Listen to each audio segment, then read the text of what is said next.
My self doctor G D Ansari and I am a laparoendoscopic surgeon. आज मैं आपको बताऊंगा गैस्ट्रोस्कोप के बारे में। गैस्ट्रोस्कोप जो कंपनियां बनाती हैं वो मेनली है ओलंपस, फ्यूजिनॉन और पेंटैक्स। और ये तीनों कंपनियों का जो कंट्री ऑफ ओरिजिन है वो है जापान। ये जो स्कोप आप देख रहे हैं, ये जो सिस्टम देख रहे हैं, ये मेनली फ्यूजिनॉन कंपनी का है। ये एक पुराना मॉडल है, बट जितनी भी इंडोस्कोप होते हैं, upper GI, lower GI, gastroscope, उनका जो बेसिक स्ट्रक्चर होता है वो लगभग सेम होता है। ये एक अपर जीआई इंडोस्कोप है जिसे गैस्ट्रोस्कोप बोलते हैं। ये इसका इंसर्शन ट्यूब, ये कंट्रोल सेक्शन, और ये है इसकी अम्बिलिकल कॉर्ड। अम्बिलिकल कॉर्ड पीछे जाके इसमें दो पार्ट में डिवाइड है। ये एक आरजीबी डेटा को ट्रांसफ़र करने के डेटा केबल, इसे बोलते हैं लाइट सोर्स कनेक्टर। ये प्रोसेसर है, ये मॉनिटर है, ये एक इलेक्ट्रोकॉटरी है। इसके प्रोसेसर की एक खास बात ये होती है, वो न सिर्फ आरजीबी सिग्नल्स को प्रोसेस करके वीडियो सिग्नल में कन्वर्ट करता है, बल्कि इसके अंदर एक पंप लगा होता है एयर को पुश करके बॉवेल की ल्यूमेन को एक्सपैंड करने के लिए। और तीसरा, इसके अंदर एक लाइट सोर्स होता है बॉवेल की ल्यूमेन को इल्यूमिनेट करने के लिए। यानी जो प्रोसेसर होता है उसके तीन काम होते हैं: आरजीबी सिग्नल को प्रोसेस करके वीडियो सिग्नल में कन्वर्ट करना, पंप के जरिए एयर पुश करना बॉवेल के अंदर, और लाइट सोर्स के जरिए लाइट प्रोवाइड कराना ताकि ल्यूमेन इल्यूमिनेट हो सके। ये जो लाइट सोर्स कनेक्टर है, इस लाइट सोर्स कनेक्टर में एक ये रॉड है जिससे लाइट यहाँ से एंट्री करती है, और एक छोटा सा और यहाँ पे ट्यूबुलर स्ट्रक्चर है जिसके थ्रू पंप एयर को पुश करता है। यहाँ पे एक कनेक्टर है वाटर बॉटल कनेक्ट करने के लिए। एक यहाँ अलग से कनेक्टर है जहाँ हम सक्शन कनेक्ट करते हैं। ये जो प्रोसेसर है ये एयर को पंप करता है, और वो एयर अम्बिलिकल कॉर्ड से ट्रेवल करते हुए कंट्रोल सेक्शन से होते हुए इसके टिप से बाहर निकलती है और जो बॉवेल की ल्यूमेन है उसे एक्सपैंड करती है। इस प्रोसेसर के अंदर लाइट जनरेट होती है, जो लाइट फाइबर ऑप्टिक केबल से ट्रैवल करते हुए यहाँ से लाइट पोर्ट के जरिए बाहर निकलती है और जो बॉवेल की ल्यूमेन है उसे इल्यूमिनेट करती है। अब डिस्टेंडेड जो बॉवेल ल्यूमेन है और लाइट से जो इल्यूमिनेटेड बॉवेल ल्यूमेन है, अगर उसमें किसी भी तरह का एक्स्ट्रा कोई फ्लूइड हो, आपको लगता है उसे सक्शन करने की ज़रूरत है, तो आप इसमें बने हुए वर्किंग चैनल के थ्रू उस एक्स्ट्रा फ्लूइड को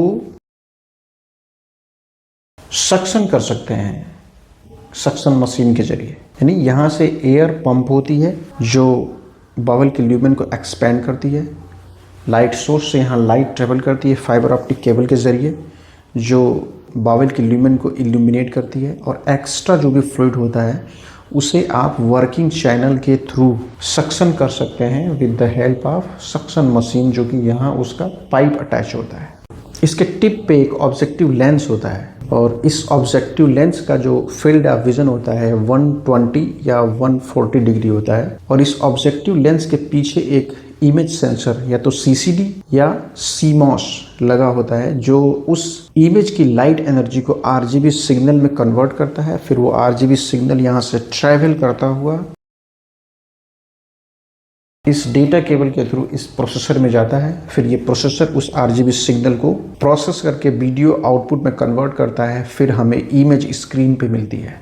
इसके टिप को अगर आप देखेंगे तो इसमें एक ऑब्जेक्टिव लेंस दिखेगी, इसमें एक वर्किंग चैनल का होल है जिसके थ्रू हम सक्शन करते हैं, और इसमें 2 या 3 आपको लाइट पोर्ट दिखेंगे जिसके थ्रू लाइट बॉवेल की ल्यूमेन को इल्यूमिनेट करती है। और फिर एक आपको पोर्ट दिखेगा, वाटर और एयर निकलने के लिए एक पोर्ट है इसमें। एक्चुअली जो एयर यहाँ से पंप होती है और जो यहाँ से निकलती है वो सीधे ना निकल के टेंजेंशियली निकलती है। जो लेंस होता है ऑब्जेक्टिव लेंस, उस लेंस के टेंजेंशियली एयर निकलती है। इससे फ़ायदा ये होता है कि जो ऑब्जेक्टिव लेंस है वो बॉवेल के अंदर जल्दी गंदा नहीं होता। लेकिन अगर ये लेंस बॉवेल के अंदर फीकल मैटर से कोलोनोस्कोपी के दौरान या फूड पार्टिकल इस पे आके चिपक जाए गैस्ट्रोस्कोपी के दौरान, और अगर वो हवा से न हटे, तो फिर इसमें एक सिस्टम होता है कि आप जब बटन दबाएंगे तो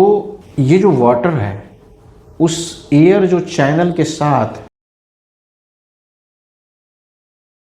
एक वाटर की जेट निकलती है टेंजेंशियली, जो इस ऑब्जेक्टिव लेंस पे चिपकी हुई गंदगी को साफ करने का काम करती है। इसे बोलते हैं इंसर्शन ट्यूब। इस इंसर्शन ट्यूब की जो लेंथ होती है वो 1 मीटर होती है और इसका डायमीटर जो होता है वो लेस देन 1 सेंटीमीटर होता है। इसके अंदर जो वर्किंग चैनल है इसका डायमीटर 2.2 से 3.7 mm तक हो सकता है। इस इंसर्शन ट्यूब पे हर 5 सेंटीमीटर के डिस्टेंस पे एक मार्किंग बनी होती है, जैसे 20, 25, 30, 35, 40, 45। ये जो इसका टिप है, इस टिप के पीछे का ये जो पार्ट होता है इसे बोलते हैं बेंडिंग सेक्शन। ये जो नॉब है, कंट्रोल डायल जिसे बोलते हैं, या बिगर व्हील स्मॉलर व्हील के जरिए इसे मोड़ सकते हैं।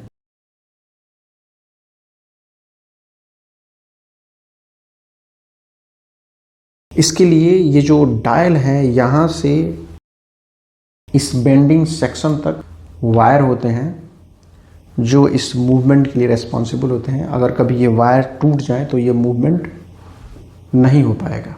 अगर आप ये देखेंगे कंट्रोल सेक्शन, तो इस कंट्रोल सेक्शन में एक ये बटन है जिसे बोलते हैं एयर वाटर बटन। दूसरा एक बटन है जिसे बोलते हैं सक्शन बटन।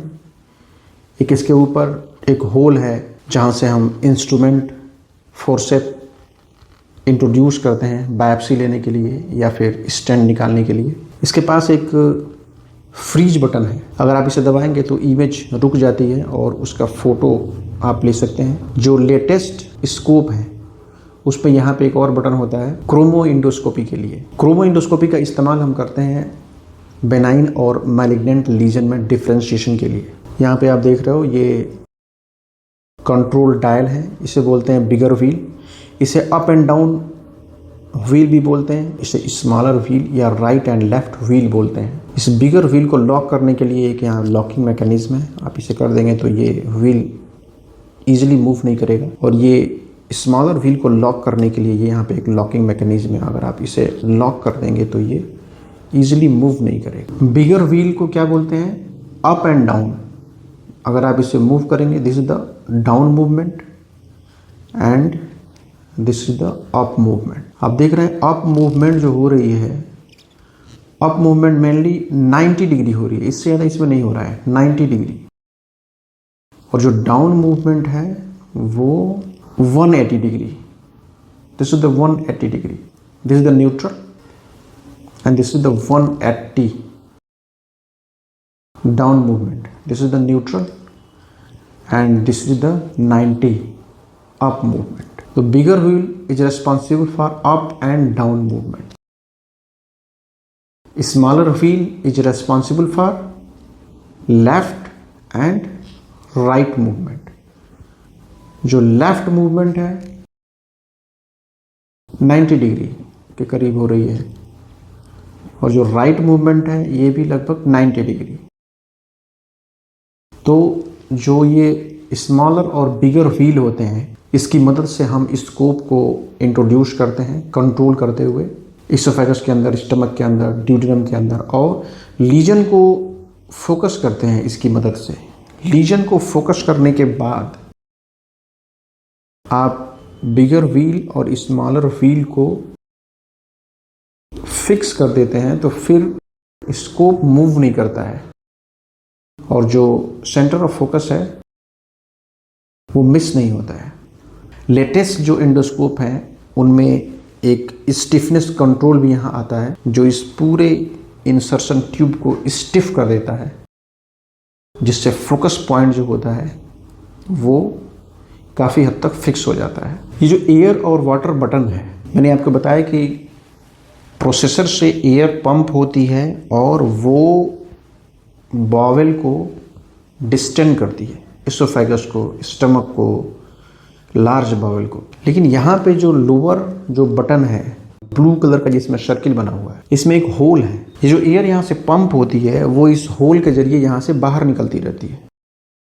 ये बॉवेल के अंदर डायरेक्ट नहीं जाती। एयर बॉवेल के अंदर तभी जाएगी जब आप इस होल को पार्शियली ऑक्लूड करोगे। जब आप यहाँ फिंगर रखेंगे एयर बाउल के अंदर जाएगी, बाउल की ल्यूमेन को डिस्टेंड करेगी। जैसे ही आप एयर से फिंगर हटा देंगे, एयर यहाँ से लीक करने लगेगी, बाउल के अंदर एयर नहीं जाएगी।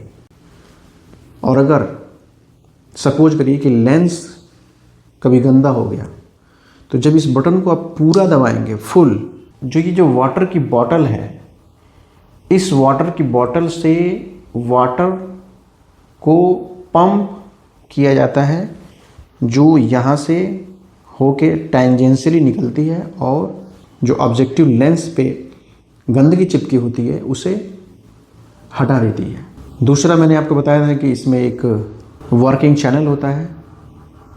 इस वर्किंग चैनल से हम क्या करते हैं, कभी एक्स्ट्रा फ्लूइड हो या किसी चीज़ को सक्शन करना हो, तो जब हम ये बटन दबाते हैं ऊपर वाला, तो यहाँ से सक्शन होगा, सक्शन मशीन सक्शन करेगी। अगर आप इस बटन को छोड़ दोगे तो सक्शन नहीं होगा। एक्स्ट्रा फ्लूइड हो, एक्स्ट्रा एयर हो, तो आप इस बटन का इस्तेमाल करते हैं। आप इस बटन को अगर प्रेस करेंगे तो सक्शन होगा, छोड़ देंगे सक्शन नहीं होगा। दूसरा जो इंस्ट्रूमेंटेशन किया जाता है, यहाँ से इंस्ट्रूमेंट जब डालते हैं बायोप्सी निकालने के लिए या फिर स्टेंट के विथड्रॉल के लिए, वो जो फोर्सेप होता है वो जिस ल्यूमेन में इंटर करता है वो होती है वर्किंग चैनल। यानी वो जो सक्शन का ल्यूमेन है, उसी ल्यूमेन के अंदर हम इंस्ट्रूमेंट को यहाँ से इंट्रोड्यूस करते हैं। यानी अगर आपने यहाँ पे कोई इंस्ट्रूमेंट अगर इंट्रोड्यूस कर दिया, उसके बाद अगर आप सक्शन करेंगे तो सक्शन इजीली नहीं होगा, क्योंकि ये ल्यूमेन यहाँ से सेम है। वर्किंग जो चैनल है और जो सक्शन चैनल है वो सेम होता है। इसलिए हमेशा ध्यान रखें, जब कभी भी आपको सक्शन करना है तो इंस्ट्रूमेंट आपने डाला है तो उसे निकालना पड़ेगा। आई होप आपको ये बात समझ में आई होगी। Our centre is fully dedicated for laparoendoscopic procedures and training. If you are interested, you can contact us. Thank you for watching.